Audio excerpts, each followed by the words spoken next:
క్రీస్తునందు సహోదరి సహోదరులారా, ప్రభువైన యేసుక్రీస్తు నామములో హృదయపూర్వక వందనాలండి. ముందుగా ఇంత మంచి సమయాన్ని ఇచ్చిన తండ్రి అయిన దేవునికి ప్రభువైన క్రీస్తు ద్వారా కృతజ్ఞతాస్తుతులు చెల్లిస్తున్నానండి. అందరూ బాగున్నారండి? వాక్యం చదువుకొని ప్రార్థన చేసుకున్న తర్వాత పాఠంలోనికి వెళదామండి. లూకాసు సువార్త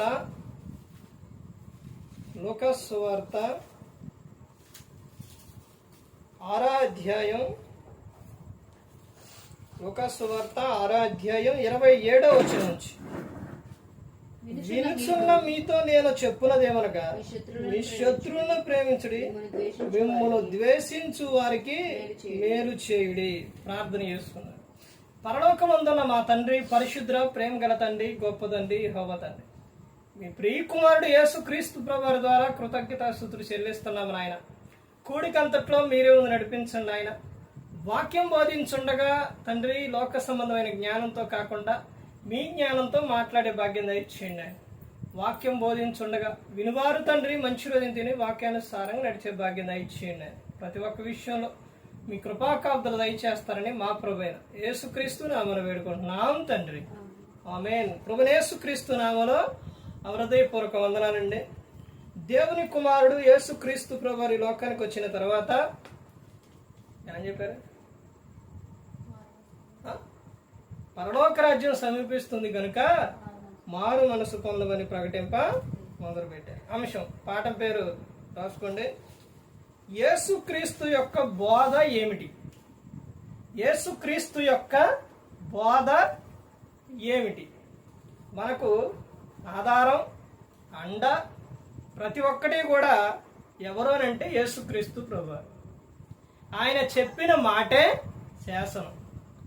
ఆయన మాట చెప్పారు అని అంటే ఇక ఆ మాటకు తిరుగు లేదు అని అర్థం. ఆయన బోధ, ఆ బోధలోని సారాంశం ఏంటి? ఈ రోజున యేసుక్రీస్తు ప్రభువారు బోధ చెబుతున్నారా, వింటున్నారా? చెప్పేవాడు చెబుతున్నారా, వినేవాళ్ళు వింటున్నారా? ఆ బోధ, ఆ సారం అది ఎలా ఉంటుందని అంటే, యేసుక్రీస్తు ప్రభువారి యొక్క బోధ అధికారంతో కూడిన బోధ. ఆయన బోధ ఎలాంటిది అని అంటే, యేసుక్రీస్తు ప్రభువారు చెప్పిన విషయాలు ప్రతి ఒక్కరిని కూడా రక్షించి వారిని పరలోకం చేర్చాలని యేసుక్రీస్తు ప్రభువారు ఈ లోకానికి వచ్చారు. అయితే ఆయన బోధ ఎలాంటిది అంటే ఆత్మ సంబంధమైన బోధ, శరీర సంబంధమైన బోధ కాదు యేసుక్రీస్తు ప్రభువారు. ప్రతి ఒక్కరూ కూడా ఈ లోకం విడిచినప్పుడు ఎక్కడుండాలి? పరలోకంలో ఉండాలని యేసుక్రీస్తు ప్రభువారు చెప్పి ఉన్నారు. ఆ మాట, ఆ బోధ ఆనాడు కానీ ఈనాడు కానీ ఎప్పుడైనా కానీ ఆయన మాట అంటే, ఆ బోధ అంటే ప్రతి ఒక్కరికి కూడా భయం, వణుకు పుట్టించింది. యేసుక్రీస్తు ప్రభువారు బోధ అంటే ఆ రోజున ఉన్న శాస్త్రులు కానీ పరిచయులు కానీ ప్రతి ఒక్కరు కూడా ఏంది బోధ ఏంటి ఒక ఆశ్చర్యం పడేవారు. ఎందుకంటే యేసుక్రీస్తు ప్రభువారు అధికారంతో చెప్పేవారు అన్నమాట. ఈ రోజున కూడా ఈ మాటలు ఉపయోగిస్తున్నారా, చెబుతున్నారనంటే ఎక్కడైనా కానీ చాలా తక్కువ. ఇలా చెబితే సంఘాలకు రావటం కూడా తక్కువే. ఏంటి మాటలు? ఏంటి యేసుక్రీస్తు ప్రభువారు ఆయన చెప్పిన, ఆయన చేసిన బోధ ఏంటి? ఆ బోధ మనిషికి ఆయన బోధ ఏంటో అర్థమైందా? క్రైస్తవులకే అర్థమైందా? ఒక అన్యులకు అర్థమవుతుంది కానీ యేసుక్రీస్తు ప్రభువారు బోధ అంటే ఏమిటో క్రైస్తవులకు అర్థమట, క్రైస్తవులకు అర్థం అవ్వట్లా ఆయన బోధ. ఒక అన్యులు చూడండి, వాళ్ళు యేసుక్రీస్తు ప్రభువారు నుంచి ఏవైతే వస్తాయో ఆశీర్వాదాలు అవి పట్టుకుంటారు. యేసుక్రీస్తు ప్రభువారు ఏదైతే చెప్పారో దాన్నే పట్టుకుంటారు. కానీ క్రైస్తవులు ఏం చేస్తారు? పట్టుకోరు. ఏంటంటే వాడు పట్టుకునేది, మేము పట్టుకుందని అనుకుంటున్నారా? ఏంటంటే అన్యులు పట్టుకునేది యేసుక్రీస్తు ప్రభువులో ఏంటనంటే, ఇప్పుడు ఒక ఆయన పెద్ద ఆయన ఇప్పుడు లేడు కానీ ఎవరంటే మహాత్మా గాంధీ గారు. ఆయన ఎవరో క్రైస్తవుడా? క్రైస్తవుడేనా? మహాత్మా గాంధీ అన్యుడు. ఆయన చెప్పిన విషయం ఏంటి? ఇదే బోధ. ఎవరు చెప్పింది? యేసుక్రీస్తు ప్రభువారు చెప్పింది. ఏమని? నిన్ను ఒక చెంప మీద కొట్టినప్పుడు ఇంకొక చెంప చూపించమని చెప్పిండు. ఆయన చెప్పిన విషయం ఏంటంటే క్రీస్తులోని ఎటువంటి కపటం లేదు, ఆయనలోని ఎటువంటి స్వార్థం ఏమీ లేదు, ఆయన నమ్ముకున్న వారిలో మాత్రం ఉంది అని చెప్పిండు. ఆయన చెప్పిన మాటే, యేసుక్రీస్తు ప్రభువారు చెప్పిన మాటే ఆయన చెప్పిన మాట. యేసుక్రీస్తు ప్రభువారి బోధ ఏమిటి అని అంటే కొన్ని విషయాలు చూద్దాం. చూడండి, లూకాసు సువార్త 6వ అధ్యాయం 27వ వచనం. ప్రతి ఒక్కరు కూడా చూడండి. మీ శత్రువులను ప్రేమించుడి. ఏంటంటే శత్రువులు ఉంటారా? మనిషికి శత్రువు ఉంటారా? శత్రువు ఉంటే పరలోకానికి ఎలా వెళ్తారు? ఎవరు శత్రువు? శత్రువు ఎవరు అని చెబుతున్నారంటే ఎవరైతే అపవాదిని వెంబడిస్తారో వారు ఏం చేస్తారు అని అంటే క్రైస్తవులుగా ఎవరైతే ఉంటారో, ప్రార్థన ఎవరైతే చేస్తారో వారిని ఏం చేస్తూ ఉంటారంటే ఈ అపవాదిని వెంబడించే వారు ఎవరిని దూషిస్తారు? క్రైస్తవులనే, క్రీస్తుని నమ్ముకున్న వారిని దూషిస్తారు. అలా దూషించినప్పుడు ఇక్కడ చెబుతున్న విషయం ఏంటంటే వాళ్ళు అప్పుడు ఏమవుతారు అని అంటే శత్రువులు అవుతారు. శత్రువులైనప్పుడు బోధ యేసుక్రీస్తు ప్రభువు చెప్పిన విషయం ఏంటంటే వారిని ఏం చేయమండో? ప్రేమించమండ. నువ్వు వారిని ప్రేమించకపోతే వాళ్ళు ఎలా మారతారు? ఒక వ్యక్తి నిన్ను ఏదన్నా ఒక మాట అండనుకోండి, నువ్వు నన్ను ఒక మాట అంటావా, నీ అంతు చూస్తా, నీ సంగతి చూస్తా, నా వెనక ఎంతమంది ఉన్నారో తెలుసా అని నువ్వు ఇన్ని మాటలు అంటే అసలు వాళ్ళు దేవుణ్ణి నమ్ముకుంటారా? నువ్వు ప్రార్థనకి వెళుతూ, ప్రార్థన చేస్తూ, వాక్యం చదువుతూ, ఇవన్నీ చేస్తూ నీ నోరు కంట్రోల్ లేకపోతే, నీ శత్రువులను ప్రేమించకపోతే ఇంకా పక్కనున్న వారు ఎలా దేవుణ్ణి నమ్ముకుంటారు? నా నామం అన్ని జనుల మధ్య దూషింపబడుతుంది అని అంటే కారణం ఏంటి? నీలో ఏమీ లేదు, ప్రేమ లేదు, నీ ప్రవర్తన సరిగా లేదు. అక్కడే చూడండి, రెండో విషయం ఏం చెప్తున్నానంటే మిమ్మును ద్వేషించు వారికి మేలు చేయుడి. చూశారండి బోధ, యేసుక్రీస్తు ప్రభువారి బోధ ఎలా ఉంటుందో. నీకు మిమ్మును ద్వేషించు వారికి మేలు చేయాలి. అసలు వాళ్ళని చూస్తే పండిస్తావా? ఎవరైనా నిన్ను ద్వేషిస్తూ ఉంటే అసలు వాళ్ళంటేనే నీకు ఎలా ఉంటుంది? మామూలుగా ఉండదు. నువ్వు ఇంకా వాళ్ళకి మేలు చేస్తావా? చేస్తారా? కానీ యేసుక్రీస్తు ప్రభువు చెబుతున్న విషయం ఏంటంటే మిమ్మును ద్వేషించు వారికి మేలు చేయుడు. లూకాసు సువార్త 6వ అధ్యాయం 28వ వచనంలో మిమ్మును శపించు వారిని ఏం చేయమంటాడో?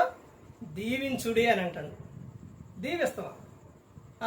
వాళ్ళు ఒక్క మాట అంటే మేము తిరిగి ఎన్ని మాటలు అంటామో తెలుసా అంటారు. ఇక్కడ ఏమని చెబుతాడు యేసుక్రీస్తు ప్రభువారు? మిమ్మును శపించే వారిని నువ్వేం చేయాలి? దీవించాలి, వారిని ఆశీర్వదించాలి. తర్వాత చెబుతున్న విషయం ఏమని చెబుతున్నారంటే మిమ్మును బాధించు వారి కొరకు ప్రార్థన చేయుడి. అస్తమానం నిన్ను ఏదో ఒక మాట ద్వారా, మాటలతో నిన్ను బాధ పెడుతున్నారు అనుకోండి, సహించుకునే తత్వం ఉందా? ఓర్చుకునే తత్వం ఉందా? క్రైస్తవుడు అంటే అందులోనే ఏం కనపడుతుంది? ఎవరు కనపడుతున్నారు? క్రీస్తు కనపడుతుంది. ఆ ప్రేమ కనపడాలి. ఇవన్నీ చేయకుండా, ఇవన్నీ సరి చేసుకోకుండా నేను ఎవరిని? ఏం పేరు? క్రైస్తవుడు, క్రైస్తవురాలు. పేరు పెట్టుకున్నంత మాత్రాన పరలోకం వస్తుందా? ఇప్పుడు క్రీస్తు సంఘం అని పెడుతున్నారు, అందులోని ఈ లక్షణం ఏది లేకపోతే పరలోకం చేరతావా? చాలా మంది చేసే ఇదే, ఆ సంఘం అని, ఈ సంఘం అని, ఆ పేరని, అదని, ఇదని చాలా రకరకాలుగా మనుషులు ఇవన్నీ చేస్తున్నారు. కానీ అసలు యేసుక్రీస్తు ప్రభువారు చెప్పిన ఆ బోధ, మాట, సారం వాళ్ళలో కనపడుతున్నాయా? ఇవేవి కనపడకుండా పరలోకానికి ఎలా చేరుతావు? ఆయన అంటే దేవుడండి, ఆయన పరిశుద్ధుడండి. నువ్వు కూడా ఆయన ఎదుట ఉన్నప్పుడు ఎలా ఉండాలండి? ఆయనలాగే ఉండాలి. యేసుక్రీస్తు ప్రభువారిని పట్టుకోవడానికి అక్కడ ఎవరొచ్చారు? ఆ రోజున యూదులు వాళ్ళందరూ కూడా వచ్చినప్పుడు యేసుక్రీస్తు ప్రభువారి వెంట ఎవరున్నారు? శిష్యులు ఉన్నారు. గెత్సెమనే తోటలో ఉన్నారా? ఉన్నప్పుడు అక్కడ యోధా ఇస్కరియోతు వచ్చి యేసుక్రీస్తు ప్రభువారిని ముద్దు పెట్టుకోవాల్సిన అవసరం ఏముంది? వాళ్ళందరూ వచ్చి ఏరే యేసుక్రీస్తు ప్రభువారు అని తీసుకెళ్ళిపోవచ్చుగా. ఎందుకు ముద్దు పెట్టుకున్నారు? ఎందుకు అప్పగించి, ఎందుకు ముద్దు పెట్టుకుంటేనే తెలిసింది? ప్రత్యేకంగా ఏమి లేరా? ఎందుకు పెట్టుకున్నారనంటే మొత్తం కూడా ఎలా ఉన్నారు? ఆయన లక్షణాలు, ఆయన రూపం మొత్తం వచ్చేసింది. వాడు మొత్తం ఒకే విధంగా ఉన్నారు అని అంటే ఆయనతో పాటు ఒక విధంగా చూడండి. ఇప్పుడు ఇప్పుడు ఇక్కడ బల్లులు ఉన్నాయి అనుకోండి, చెప్తున్నా మీకు అర్థం అవడానికి 3 సందర్భాలు చెప్తాను. ఇక్కడ గోడ మీద బల్లి ఉందనుకోండి, ఈ బల్లి ఇక్కడ వైట్గా ఉంది కాబట్టి ఈ కరెంటు లైటింగ్ తెల్లగా ఉంది కాబట్టి దీని మీద తిరిగిన బల్లి ఎలా ఉంటుంది? తెల్లగా ఉంటుంది. రాతి మీద తిరిగిన, బండ మీద తిరిగిన బల్లి ఎలా ఉంటుంది? దాని సార్లు వస్తాయి. ఆకుపక్షం చెట్లు అనుకోండి, ఆ చెట్లలో తిరిగిన బల్లి ఎలా ఉంటుంది? ఆ కలర్లోనికి వస్తుంది. ఇలా ఎందుకని కలర్గా అది మారిపోతుంది అని అంటే అవి ఉన్న ప్రదేశం, అవన్నీ కూడా ఏంటది? ఆ ప్రాంతాలు అలా ఉన్నాయి కాబట్టి ఆ లక్షణాలు అనేది వచ్చేసినాయి. అర్థమైందండి?